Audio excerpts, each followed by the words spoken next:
الرحیم۔ گزشتہ شب جو تلاوت کی گئی وہ سورہ نحل کے کچھ رکوع، پھر سورہ بنی اسرائیل اور سورہ کہف کی چند رکوع تلاوت کیے گئے۔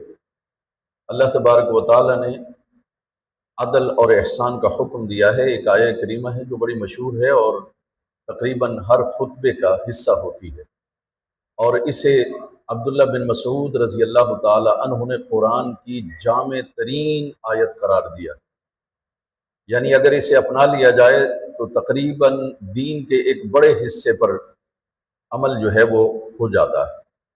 اور وہ آیت ہے ان اللہ یأمر بالعدل والاحسان وایتاء ذی القربى وینہی عن الفحشاء والمنکر والبغی یعظکم لعلکم تذکرون۔ بے شک اللہ تبارک و تعالیٰ تمہیں عدل کا حکم دیتا ہے۔ عدل کیا ہے؟ عدل برابری ہے، یعنی جو آپ پر فرائض آپ پر عائد کیے گئے ہیں ان فرائض کو پورا پورا ادا کرنا یہ عدل ہے۔ جس کا کسی کا حق آپ پر متعین کیا گیا ہے وہ حق ادا کر دینا یہ عدل ہے، یہ انصاف ہے۔ اور یعنی مساوی رویہ رکھنا اور برابر رویہ رکھنا یہ عدل کہلاتا ہے۔ لیکن اس سے بڑھ کر ایک اور ہے احسان۔ احسان کا معنی یہ ہوتا ہے کہ اگر کوئی کام آپ پر لازم قرار دیا گیا ہے اس کو بہتر انداز سے ادا کرنا یہ احسان ہوتا ہے۔ وہ عبادت میں بھی ہوتا ہے، مالی لین دین میں بھی ہوتا ہے۔ آپ اس کو سمجھیے کہ ایک اگر شخص کے ساتھ آپ نے مزدور لایا ہے اور مزدوری طے کر لی 100 روپیہ، آپ نے اس کو 120 دے دیے، جاتے ہوئے 120 روپے دے دیے۔ وہ جو آپ نے 100 روپیہ دیا وہ تو عدل ہے کیونکہ آپ نے اس کے اندر طے کر کے آئے تھے، لیکن یہ جو 10 یا 20 روپے اضافی دیے ہیں یہ احسان ہے، یہ نیکی ہے۔ اس سے کیا ہوتا ہے؟ عدل قائم کرنے سے بھی امن اور سکون رہتا ہے، یعنی کسی کا حق ادا کر دیں تو امن رہے گا، سکون رہے گا، خوشیاں نصیب ہوں گی۔ لیکن جب آپ احسان کرتے ہیں تو اس کے اندر اپنائیت میں اضافہ ہوتا ہے، فدائیت میں اضافہ ہوتا ہے، اور ایک دوسرے کو قریب آنے کا موقع ملتا ہے۔ لہذا احسان سے کام لینا چاہیے۔ اسی طرح عبادت ہے، عبادت کے اندر نماز تو فرض ہے، وہ تو آپ نے ادا کرنی ہے، لازم ہے، لیکن اگر کوئی شخص جو ہے وہ نوافل ادا کرتا ہے تو یہ بڑے قرب کا جو ہے وہ ذریعہ ہے، کیونکہ نبی صلی اللہ علیہ وسلم نے فرمایا، اللہ کہتا ہے یتقرب الی عبدی بالنوافل، کہ بندہ نوافل کے ذریعے سے میرا قرب حاصل کرتا ہے، اتنا قرب حاصل کر لیتا ہے پھر میں اس کے ہاتھ بن جاتا ہوں جس سے وہ پکڑتا ہے، میں اس کے پاؤں بن جاتا ہوں جس سے وہ چلتا ہے، میں اس کی زبان بن جاتا ہوں جس سے وہ بولتا ہے۔ آپ اندازہ کیجئے کہ انسان کو نوافل کے ذریعے سے کتنا مقام اور مرتبہ حاصل ہوتا ہے، تو یہ احسان ہے۔ لیکن احسان کا ایک معنی اخلاص بھی ہے، اور اخلاص کیا ہے؟ جب آپ نماز پڑھیں، جب آپ عبادت کریں تو پھر عبادت کے اندر نیت آپ کی یہ ہونی چاہیے، جس کی نماز پڑھ رہا ہوں کہ ان تعبد اللہ کأنک تراہ، کہ جس کی تم نماز پڑھ رہے ہو تم اسے دیکھ رہے ہو، جس کی تم نماز پڑھ رہے ہو اس کو تم دیکھ رہے ہو، اس انداز سے نماز ہو۔ آپ جانتے ہیں کہ ہم کسی کے سامنے کھڑے ہوں تو ہماری کیفیت کوئی اور ہوتی ہے، اور اگر ہم اس سے علیحدہ ہوں تو پھر اس کا ذکر کریں تو ہماری کیفیت اور ہوتی ہے۔ اللہ کے رسول صلی اللہ علیہ وسلم فرما رہے ہیں، حدیث قدسی ہے کہ ہمیں عبادت اس طرح کرنی چاہیے کہ جس کی عبادت کر رہے ہیں اسے ہم دیکھ رہے ہیں۔ اگر یہ نہ ہو سکے فَإِن لَمْ تَكُنْ تَرَاهُ فَإِنَّهُ يَرَاكَ، اگر تم اسے دیکھنے کا نہ کر سکو، ارادہ نہ کر سکو، نیت نہ کر سکو، تو پھر کم از کم یہ تو ہونا چاہیے، یہ خیال رہے کہ وہ مجھے دیکھ رہا، اللہ مجھے دیکھ رہا ہے۔ تو ہمارے اندر یہ جو کیفیت اگر پیدا ہو جائے اسے اخلاص کہتے ہیں اور اسے احسان کہا جاتا ہے۔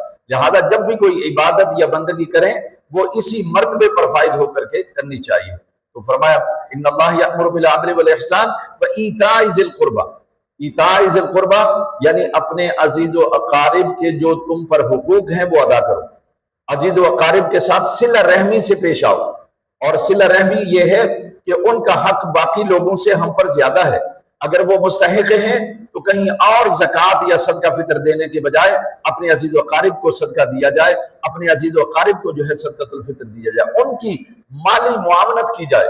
ان کے ساتھ اچھا سلوک کیا جائے، اسے صلہ رحمی کہتے ہیں۔ وَيَنْهَا عَنِ الْفَحْشَاءِ وَالْمُنْكَرِ، اور اللہ تبارک و تعالیٰ نے فحشاء سے منع کیا ہے۔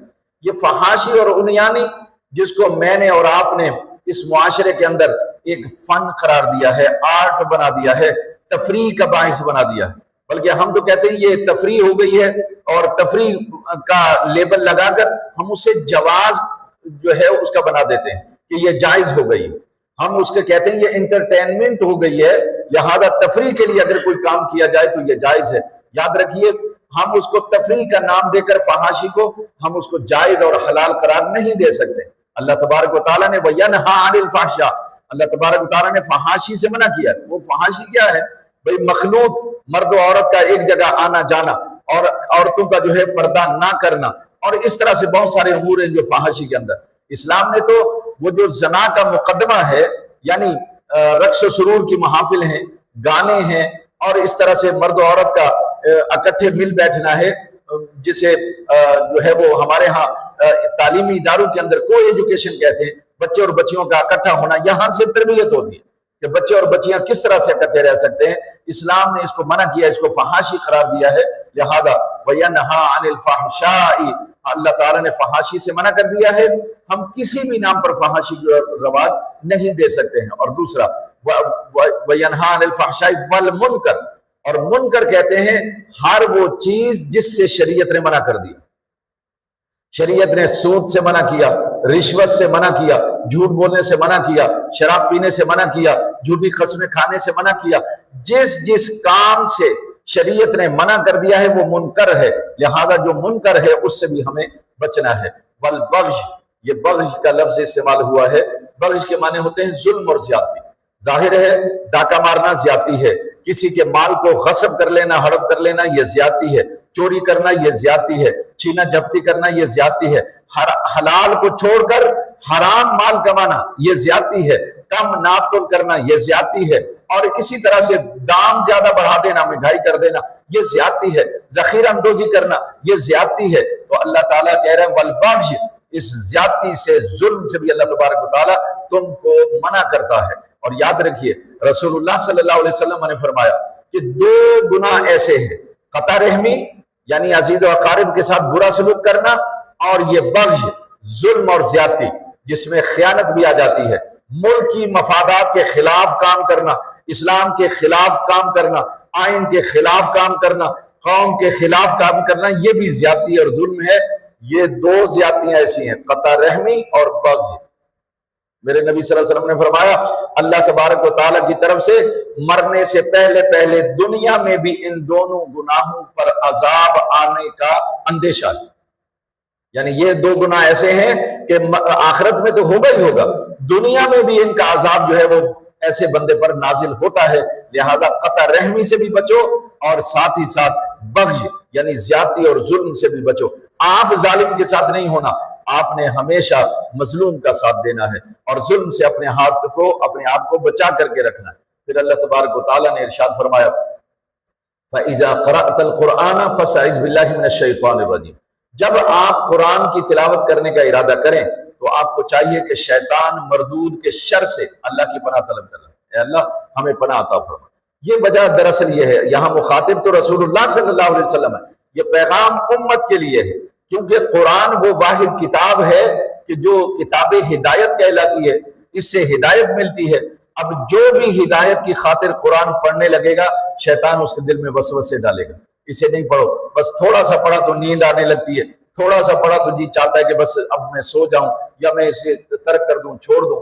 تو یہ کام نہیں کرنا ہے، اس سے پہلے اعوذ باللہ من الشیطان الرجیم یہ پڑھ لینا تاکہ تم اللہ کی پناہ میں آ جاؤ۔ جب تک چاہو قرآن پڑھو، اور جب تک پڑھنا ہے ذوق کے ساتھ، شوق کے ساتھ اور لگاؤ کے ساتھ، لگن کے ساتھ قرآن پڑھنا ہے۔ اس کا فائدہ یہ ہوگا آپ معنی اور مفہوم نہیں بھی جانتے، اجر اور ثواب تو ملے گا، لیکن اللہ ذہن کھول دے گا، سینہ آپ کا کھول دے گا، بہت سارے مسائل اور معاملات خود بخود آپ کو آنے لگیں گے، کیونکہ اس سے سینہ روشن ہو جاتا ہے۔ اس لیے ہمیں چاہیے کہ جب بھی ہم قرآن پڑھیں تو ہمیں کیا کرنا چاہیے، ہمیں اعوذ باللہ من الشیطان الرجیم یہ لازماً پڑھ لینا چاہیے۔ پھر اللہ تبارک و تعالیٰ نے فرمایا ادعو الی سبیل ربک بالحکمت والموعظۃ الحسنہ وجادلهم بالتي هي احسن ان ربك هو اعلم بمن ضل عن سبيله وهو اعلم بالمهتدين۔ فرمایا یہ آیت کریمہ دراصل مبلغین کے لیے ایک ہدایت نامہ ہے کہ ہمیں تبلیغ کیسے کرنی چاہیے۔ فرمایا جب لوگوں کو اللہ کی طرف بلانا ہو ادعو الی سبیل ربک بالحکمہ، بڑی حکمت کے ساتھ بلاؤ۔ اب حکمت کیا ہے، بس اس کا میں ایک آپ کو مثال دے دوں تاکہ آپ سمجھ جائیں حکمت کیا ہے۔ سیدنا امام حسن اور امام حسین رضی اللہ تعالی عنہما دونوں مسجد نبوی میں وضو کر رہے تھے۔ انہوں نے وہاں دیکھا کہ وضو کرنے کے لیے آئے، وہاں دیکھا ایک بزرگ آدمی نے وضو کیا ہے لیکن اس کی کونیاں بھی دھلی ہوئی نہیں ہے اور اس کی ایڑیاں بھی دھلی ہوئی نہیں ہے، تو یعنی وضو درست نہیں کیا۔ اب میں اور آپ ہوتے تو ہم کہتے تیرا وضو نہیں ہوا، ہمارا عام لفظ تیرا وضو نہیں ہوا۔ اب وہ پوچھے جی کیوں نہیں ہوا؟ بھئی اس لیے نہیں ہوا، بات چیت شروع اور اس مجادلہ لڑائی تک پہنچے گا اور پتہ نہیں کیا کچھ ہو جائے گا۔ لیکن امام حسن امام حسین رضی اللہ تعالیٰ عنہ نے حکمت سے کام لیا، دیکھا کہ یہ بزرگ آدمی ہے، یہ چھوٹا نہیں ہے، لہذا بزرگ کے پاس گئے، بابا جان ہم دونوں وضو کرنے کے لیے آئے ہیں تو آپ یہاں کھڑے ہو جائیں، ہمیں دیکھیں کہ ہم میں سے کون اچھا وضو کرتا ہے، ہم میں سے کون اچھا وضو کرتا ہے۔ بابا جی کھڑے ہو گئے، دونوں شہزادوں نے وضو کیا تو بابا جی کو سمجھ میں آ گیا، دیکھا کہ کونیاں سمیت دھویا ہے، دیکھا کہ ایڑیاں بھی دھلی ہوئی ہیں، تو کہنے لگے بیٹا تم دونوں نے بہت اچھا وضو کیا ہے، دراصل میرا وضو صحیح نہیں ہوا ہے۔ یہ ہے حکمت کہ ان کی عزت نفس برقرار رہی، ان کا ادب بھی ہو گیا، ان کے دل میں گھر بھی بنا لیا، شفقت اور پیار اور محبت، دعائیں بھی لے لی اور ان کا وضو بھی ٹھیک کرا دی۔ یہ ہے حکمت۔ والموعظۃ الحسنہ، اور اچھی باتیں کر کے، اچھی باتیں کر، وجادلہم باللتی ہی احسن، آرگیو بھی کرنا ہے تو تب بھی احسن اچھے طریقے سے بات چیت کرنی ہے، مباحثہ کرنا ہے، تب بھی بڑے اچھے طریقے سے ان کے ساتھ ان کو کھینچ کر دامن سے پکڑ کر لائیے، نہ یہ کہ تھپڑ مار کر لائیے دین کی طرف۔ تو اس لیے فرمایا وجادلہم باللتی ہی احسن، کیوں؟ فرمایا کہ ان ربک هو اعلم بمن ضل عن سبیلہ، تمہارا رب یہ جانتا ہے کہ کون گمراہ ہے اور وہی جانتا ہے کہ کون ہدایت پر ہے۔ اور تم لوگوں کو تو گمراہ ہو گیا ہے، تو جو ہے دین سے نکل گیا ہے، تو جماعت سے نکل گیا ہے۔ ہمیں صرف لوگوں کو دین سے خارج کرنا آتا ہے، دین میں لانا نہیں آتا۔ ہمیں لوگوں کو نمازی بنانا نہیں آتا، ہمیں لوگوں کو نماز نہ ہونے کا سندیشہ دینا یہ ہمیں ضرور آتا ہے۔ تیری نماز نہیں ہوئی، تیرا روزہ نہیں ہوا، تیرا یہ نہیں ہوا، وہ نہیں ہوا۔ یعنی ہماری حکمت یہ ہے کہ ہم دوسرے کو دبا دیں، دوسرے کو لاجواب کر دیں، دوسرے کو گرا دیں، دوسرے کو ہرا دیں، یہ ہماری حکمت ہے ماشاءاللہ سے۔ اور یہ حکمت بتا رہی ہے کہ آپ نے اپنے نفس کو اپنا امام بنایا ہوا ہے، آپ نفس کو خوش کرنے کے لیے یہ کر رہے ہیں۔ آپ کو گرنا ہوگا، کبھی کبھی انسان ہار کر بھی جیتتا ہے، کبھی کبھی انسان ہار کر بھی جیتتا ہے، تو کبھی تم ہار کر بھی دیکھو، اس کی لذت ہی عجیب ہوگی کہ دوسرے کو جیتنے کا موقع دو، تمہیں پتہ چل جائے گا کہ تم نے کتنا بڑا کام کیا ہے۔ تو اللہ تبارک و تعالیٰ جانتا ہے، تمہیں کہنے کی ضرورت نہیں ہے کہ یہ گمراہ ہو گیا، اللہ جانتا ہے۔ وہ عالم، وہ اللہ تعالیٰ تمہارا ان ربک وعالم من یضل عن سبیلہ، کون اس کے راہ سے دور ہو گیا ہے یا گمراہ ہو گیا ہے، اللہ جانتا ہے، تمہارا رب جانتا ہے، اور یہ بھی جانتا ہے تم میں سے ہدایت والا کون ہے۔ اس لیے ہمیں اپنے طریقہ تبلیغ میں تبدیلی لانی ہے، ہارنا ہوگا اور اپنے آپ کو مارنا ہوگا، دوسرے کو جیتنے اور خوش کرنے کا موقع دینا ہوگا۔ اس کے بعد سورہ بنی اسرائیل ہے، اور آپ جانتے ہیں سورہ بنی اسرائیل کا آغاز سرور عالم صلی اللہ علیہ وسلم کی معراج سے ہوتا ہے۔ چونکہ اس میں معراج کا ذکر ہے، بنی اسرائیل کا بھی بہت اچھا خاصا ذکر ہے، اس لیے سورہ بنی اسرائیل اسے کہا جاتا ہے۔ لہذا ہمیں معراج کے حوالے سے بات نہیں کرنی ہے کیونکہ یہ ہم کرتے رہتے ہیں، لیکن یہاں اللہ تبارک و تعالیٰ نے ایک نقطہ بیان، وَقَضَىٰ رَبُّكَ أَلَّا تَعْبُدُوا إِلَّا إِيَّاهُ وَبِالْوَالِدَيْنِ إِحْسَانًا، فرمایا تمہارے رب نے یہ فیصلہ کر دیا ہے کہ عبادت، بندگی اور اطاعت صرف ہوگی اللہ کی، اللہ کے سوا کسی کی عبادت نہیں ہوگی۔ اور اللہ کی عبادت کے بعد فرمایا وَبِالْوَالِدَيْنِ إِحْسَانًا، پھر سب سے بڑی نیکی والدین کے ساتھ حسن سلوک ہے۔ والدین کے ساتھ حسن سلوک ہے۔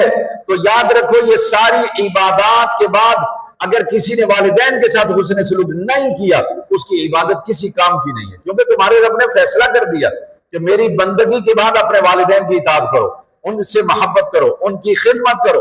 اسی لیے اللہ تبارک و تعالیٰ نے، اللہ کے رسول صلی اللہ علیہ وسلم نے فرمایا ان رضا الرب فی رضا الوالد وان سخط الرب فی سخط الوالد، فرمایا کہ رب کی رضا تمہارے والد کی رضا میں ہے اور رب کی ناراضگی تمہارے باپ کی ناراضگی میں ہے۔ اور خدا کے بندو، رب کو راضی کرنا ہے نا، زندگی کا مقصد کیا ہے؟ رب راضی ہو جائے۔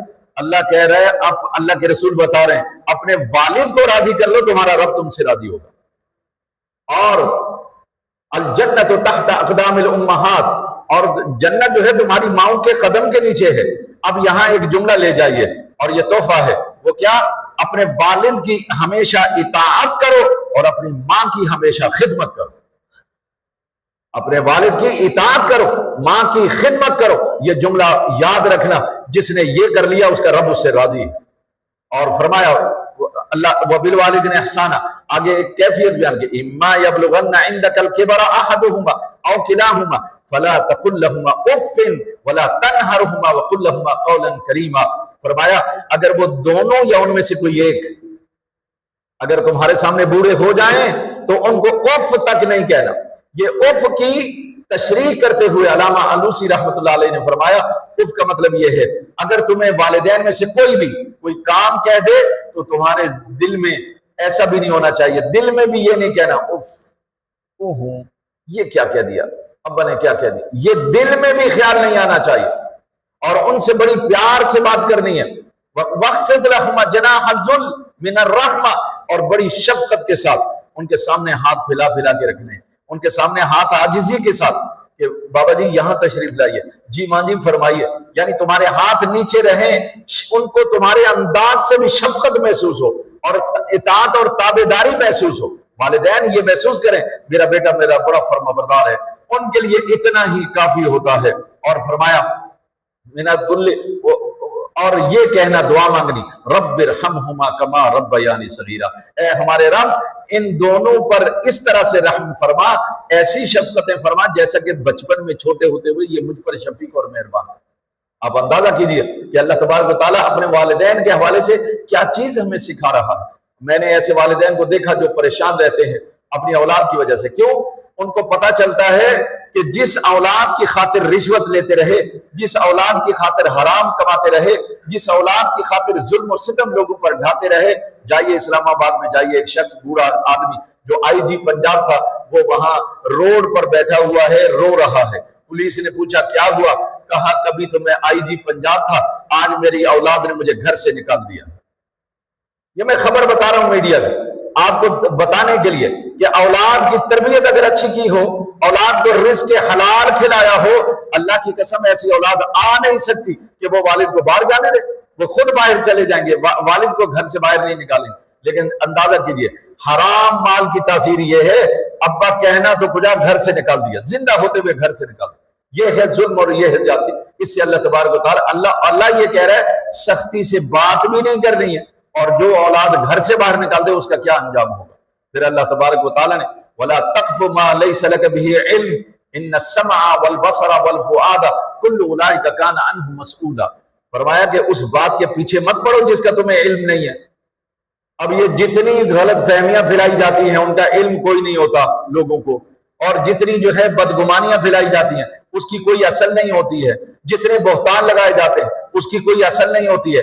اللہ کہہ رہا وَلَا تَقْفُ مَا لَيْسَ لَكَ بِهِ عِلْمٍ، یاد رکھو یہ تم نے اگر ایسی بات کی یا ایسی بات کے پیچھے پڑے، کسی کی ٹوہ میں لگے رہے، کسی کی جاسوسی کی، تو پھر یاد رکھو ان السمع والبصر والفؤاد كل اولئک کان عنہ مسئولا، تمہارے کانوں سے پوچھا جائے گا قیامت کے دن تو نے سنا تھا یہ بات، کہاں سے سنی تھی تو نے، کیا سنا تھا تو نے، اس سے پوچھا جائے گا۔ اوے تو نے کیا دیکھا تھا، تو نے کہاں دیکھا تھا، کیسے دیکھا تھا، اس سے پوچھا جائے گا۔ وہ تو نے کیسے جان لیا بھائی، تو نے کیسے آگے میسج کر دیا کہ ہاں یہ بکو، یہ تم نے کیسے کیا، کیا مطلب؟ کل قیامت میں ہم سے جب اللہ تعالیٰ سوال کرے گا نا تو ایک بات یہ بھی یاد رکھنا، ہمارے اعضاء سے بھی پوچھا جائے گا. لیکن کسی جگہ اگر ہم ڈنڈی مارنے کی کوشش کریں گے، اللہ کہے گا نماز پڑھی، میں نے پڑھی تو ہے نہیں، اور میں کہنے لگوں جی پڑھی، تو یہ سارے اعضاء بولیں گے. ہاتھ بولیں گے اس نے کبھی وضو نہیں کیا تھا، پاؤں بولیں گے یہ کبھی مسجد میں نہیں گیا تھا، کان بولیں گے جی یہ اذان کو سنی انسنی کر دیتا تھا. یہ اس طرح سے ہمارے اعضاء بھی ہمارے خلاف وہاں پر گواہی دیں گے. لہذا ایسی بات ہمیں نہیں کرنی چاہیے جس کا ہمیں علم نہ ہو یا جسے ہم ثابت نہ کر سکے، ورنہ پھر آپ کا انجام ایسا ہی ہوگا، تمہارے اعضاء تمہارے خلاف گواہی دے رہے ہوں گے اور تم ان سے بھاگنا چاہو گے، بھاگ نہیں سکو گے. وَلَا تَمْشِ فِي الْأَرْضِ مَرَحًا، اور زمین میں اکڑ کر مت چلو. إِنَّكَ لَن تَخْرِقَ الْأَرْضَ وَلَن تَبْلُغَ الْجِبَالَ طُولًا، نہ تو تم زمین کو پھاڑ سکتے ہو اپنی ہیبت سے، اور نہ ہی تم اپنے غرور سے پہاڑوں کی طرح بلند ہو سکتے ہو. تم ایسا نہیں ہو سکتے. رسول اللہ صلی اللہ علیہ وسلم نے فرمایا ایک شخص جو 2 چادریں لے کر باندھ کر بڑے تکبر اور غرور کے ساتھ اکڑتا ہوا چلا جا رہا تھا، اللہ تعالیٰ نے اسے زمین میں دھنسا دیا. فرمایا قیامت تک وہ دھنستا چلا جائے گا. یہ غرور ہے، اور غرور کا سر ہمیشہ نیچے ہوتا ہے. غرور کا سر ہمیشہ نیچا ہوتا ہے. لہذا غرور نہیں، اللہ کو عاجزی پسند ہے، انکساری پسند ہے. لہذا عاجزی اور انکساری اپنے اندر پیدا کیجئے، نہ اکڑ نہ تکڑ، نہ کوئی غرور نہ کوئی تکبر. یہ بات اللہ کو ناپسند ہے. پھر اللہ تبارک و تعالیٰ نے فرمایا یوم ندعو کل اناس بامامہم، کل قیامت میں ہم تمہارے امام کے ساتھ تمہیں بلائیں گے. امام کہتے ہیں قائد کو، امام کہتے ہیں لیڈر کو، امام کہتے ہیں جو بھی حاکم ہوتا ہے اس کو امام کہا جاتا ہے عربی. یہاں کون سا امام مراد ہے اس میں اختلاف ہے. بعض علماء نے کہا کہ اس سے مراد انبیاء ہیں، ہر نبی کی امت کو بلایا جائے گا، یا امت محمد، یا امت عیسیٰ، یا امت موسیٰ، یا امت ابراہیم، اس طرح سے بلایا جائے گا. بعض نے کہا کہ نہیں، اس سے مراد کتاب ہے، امام سے مراد کتاب ہے، اور یہ قرآن میں آیا ہے. لہذا ہر کسی کو کتاب کے ذریعے بلایا جائے گا. یا اہل التوراۃ، یا اہل الانجیل، یا اہل الزبور، یا اہل القرآن، اس طرح سے لوگوں کو بلایا جائے گا. کسی نے کہا کہ نہیں، امام سے مراد نامہ اعمال ہے. جب انسان کو بلایا جائے گا اس کا نامہ اعمال اس کے آگے آگے ہوگا، اور جس کا دائیں ہاتھ میں دے دیا جائے گا وہ بڑی آسانی کے ساتھ اپنے نامہ اعمال کو پڑھے گا، خوش ہوگا. اور جس کا بائیں ہاتھ میں دیا جائے گا یقیناً وہ اندھا ہو جائے گا، پڑھ ہی نہیں سکے گا. اور یہ اندھا ہونا اس لیے ہے دنیا میں وہ اندھا بنا رہا، اور قیامت میں اللہ تعالیٰ اسے اندھا کر دے گا.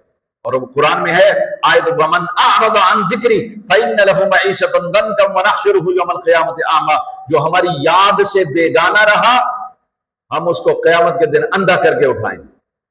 جو بھی ہماری یاد سے بیگانہ رہے گا، غافل رہے گا، ہم اس کو قیامت کے دن اندھا کر کے اٹھائیں گے، اور دنیا میں اس کی روزی کو تنگ کر دیں گے. آج ہماری روزی کی جو تنگی ہے اس کا سبب یہ ہے کہ اللہ کی یاد سے ہم غافل ہیں، اللہ کی اطاعت سے ہم غافل ہیں، رسول اللہ صلی اللہ علیہ وسلم کی فرما برداری سے ہم غافل ہیں، قرآن سے ہم غافل ہیں. اس لیے جو ہے ہماری روزی تنگ کر دی گئی ہے. آخرت کی خیر مناؤ، وہاں اندھا کر کے اٹھایا جائے گا. لیکن عبداللہ ابن عباس رضی اللہ تعالیٰ عنہ کا قول یہ ہے اس سے مراد ہے یہ جو مسجد کا امام ہوتا ہے. فرمایا وہاں اس کو اس لیے بلایا جائے گا، عزت دی جائے گی کہ آؤ، لوگوں سے یہ کہا جائے گا یا صلی یا صلاۃ مسجد العمر، اے مسجد عمر کے نمازیوں، یا صلاۃ مسجد فاروق عمر، اے فاروق عمر مسجد کے نمازیوں. اس طرح سے بلایا جائے گا، امام کے ساتھ بلایا جائے گا. اس لیے علماء نے لکھا ہے کہ بھائی اپنا یہ بھی خیال کرو، جو تمہارے امام ہیں سیاسی ہوں یا دینی حوالے سے مذہبی ہوں، ان کے ساتھ تمہارے تعلقات اچھے ہوں. کوئی ایک یا یہ سارے ہی تمہارے امام ہو سکتے ہیں. اگر یہ ناراض ہوئے تو پھر اپنا جو ہے وہ انجام دیکھ لیجئے کہ آپ کا کیا ہوگا. یہ اللہ تبارک و تعالیٰ نے فرمایا. اور آخری بات آج کی یہ ہے، رسول اللہ صلی اللہ علیہ وسلم، پہلے تو لوگ اللہ کو تو جانتے تھے کہ اللہ کون ہے، لیکن رسول اللہ صلی اللہ علیہ وسلم نے اللہ کی صفات کو لوگوں کے سامنے بیان کیا، رحمان، رحیم. تو مشرکین نے جب یہ سنا تو کہنے لگے یہ عجیب آدمی ہے، ہمیں کہتا ہے کہ اللہ کو بلاؤ، اللہ کے سوا کوئی معبود نہیں، اور خود یہ رحمان کو بھی پکار رہا ہے، رحیم کو بھی پکار رہا ہے. یہ کیسا آدمی ہے بھائی؟ ہمیں کہتا ہے اللہ کو پکارو، اور یہ خود رحمان اور رحیم ان کو بھی پکارتا ہے. تو اللہ تعالیٰ نے یہ آیت نازل فرمائی، فرمایا قل ادعوا اللہ او ادعوا الرحمن ایما تدعو فلہ الاسماء الحسنى، فرمایا میرے حبیب ان کو یہ بتائیے کہ اللہ کو تم اللہ کہہ کے بلاؤ، اللہ کو تم رحمان کہہ کے بلاؤ، اللہ کو رحیم کر کے بلاؤ، ایما تدعو، تم جس نام سے بھی پکارو، فلہ الاسماء الحسنى، اس کے سارے ہی نام بڑے پیارے ہیں، اس کے سارے نام بڑے پیارے ہیں، تم کسی نام سے بھی اللہ کو یاد کرو، ہزاروں نام ہے اللہ کی، اس کے صفاتی نام، ذاتی نام ایک ہے اللہ، صفاتی نام ہزاروں ہیں، اس کی صفات کو ہم گن نہیں سکتے، بس جتنی صفات ہیں اس کے نام ہیں، لیکن فرمایا ولا تجہر بصلاتک ولا تخافت بها وابتغ بین ذلک سبیلا، اصل میں یہاں یہ ہے کہ نماز میں نہ اونچی آواز سے قرات کرو، نہ نیچی آواز سے پست آواز سے قرات کرو، وابتغ ما بین ذلک سبیلا، اس کے درمیان درمیان۔ اصل میں ہوا یہ کہ رسول اللہ صلی اللہ علیہ وسلم ایک دن جو ہے تشریف لے گئے مسجد میں، وہاں دیکھا سیدنا ابو بکر صدیق رضی اللہ تعالیٰ عنہ نماز پڑھ رہے ہیں، قرات آہستہ آہستہ کر رہے ہیں، اور ایک طرف عمر فاروق رضی اللہ تعالیٰ عنہ کو دیکھا کہ وہ جو ہے بلند آواز سے قرات کر رہے ہیں، آپ نے دونوں کو بلایا، فرمایا یہ آہستہ آہستہ کیوں تلاوت کر رہے ہو؟ تو ابو بکر رضی اللہ تعالیٰ عنہ نے عرض کیا یا رسول اللہ صلی اللہ علیہ وسلم، میں اس لیے آہستہ کرتا ہوں کہ جس کی نماز پڑھ رہا ہوں وہ بہرا نہیں ہے، وہ سنتا ہے، وہ جانتا ہے، اس لیے میں آہستہ آہستہ پڑھتا ہوں۔ عمر فاروق رضی اللہ تعالیٰ عنہ سے پوچھا، انہوں نے عرض کیا یا رسول اللہ صلی اللہ علیہ وسلم، میں اونچی آواز سے تلاوت کرتا ہوں تاکہ سوتوں کو جگا دوں، شیطان کو بھگا دوں، میں اس لیے اونچی آواز سے پڑھتا ہوں تاکہ سوتوں کو جگاؤں، شیطان کو بھگاؤں۔ میرے رسول صلی اللہ علیہ وسلم نے فرمایا ابو بکر تھوڑی سی آواز اونچی کر دے، عمر تم تھوڑی سی آواز نیچی کر دو، ما بین ذالک سبیلا، درمیان ہی درمیان۔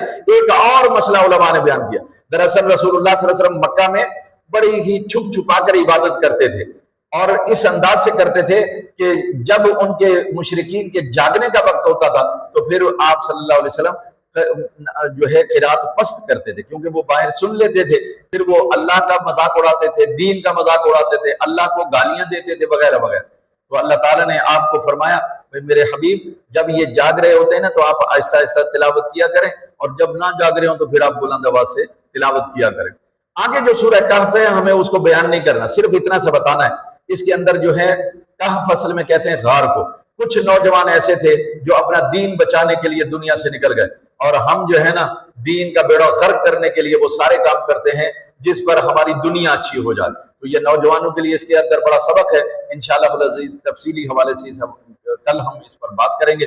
اللہ سے دعا ہے کہ رب العالمین دین کی سمجھ عطا فرمائے، عمل کی توفیق عطا فرمائے۔ الحمدللہ رب العالمین والصلاة والسلام علی سید الانبیاء والمرسلین وعلی آلہ وصحبہ اجمعین۔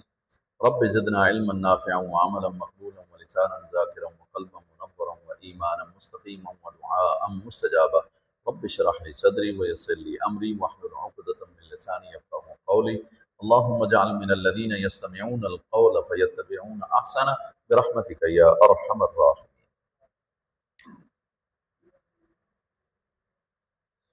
بسم اللہ الرحمن الرحیم۔ السلام علیکم، السلام علیکم، السلام علیکم۔